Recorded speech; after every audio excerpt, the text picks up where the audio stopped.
Welcome to Brilliantly British. My name is Lawrence, and in front of me here I have a plate full of candied orange peels. Normally what would be thrown away, we take the rind of an orange and we transform them into a delicious, naturally derived treat that can either be dipped in chocolate or, in this case, coated in sugar and then be used to enhance other British dishes. So, let's get started. To make candied peel, you just need 3 simple ingredients.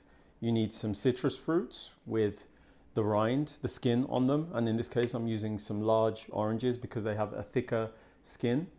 But you can use lemons, limes, grapefruits, you name it, as long as it's a citrus fruit.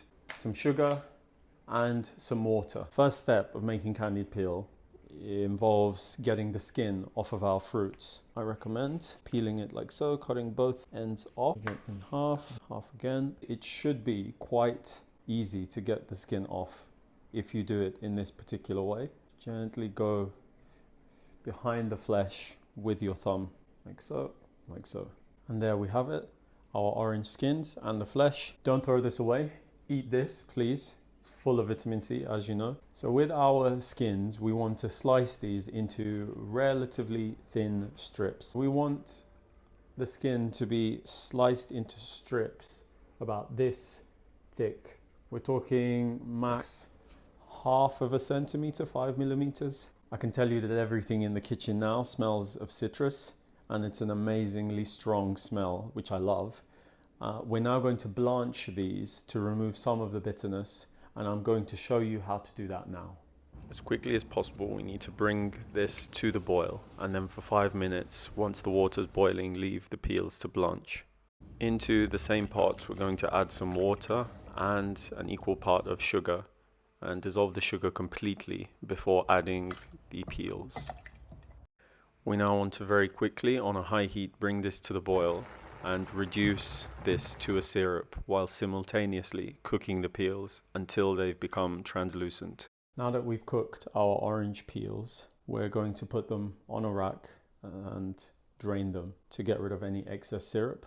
The syrup that's left behind actually is amazing for pancakes, particularly I can recommend chocolate pancakes, so then you have that chocolate orange combination. I'm going to put this rack into the oven and set the oven to 50 degrees. And I recommend that you do the same if you want these to dry faster. Otherwise, you can leave them out to dry naturally.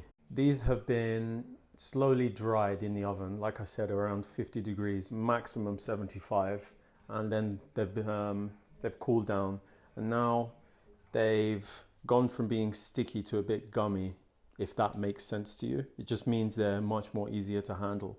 And now what we're going to do to finish off this process and to actually make them last longer, however you keep them, is to roll them in some sugar.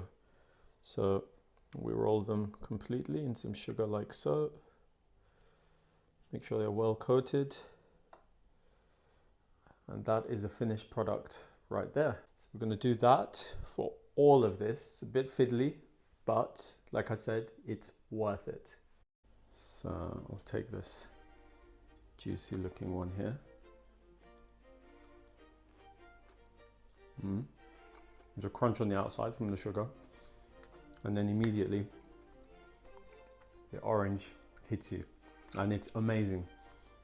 It just explodes like orange perfume almost in your mouth. Really fragrant. People dip this in chocolate and actually give this to people as gifts. Please try this. It's a really cheap and simple thing to make.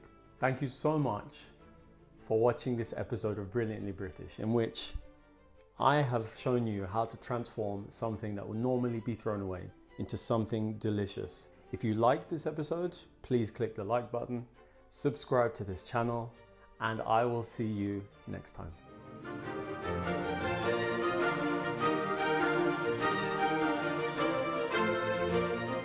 In the future, I will be using these candied orange peels to enhance the flavours of other British dishes that are to come.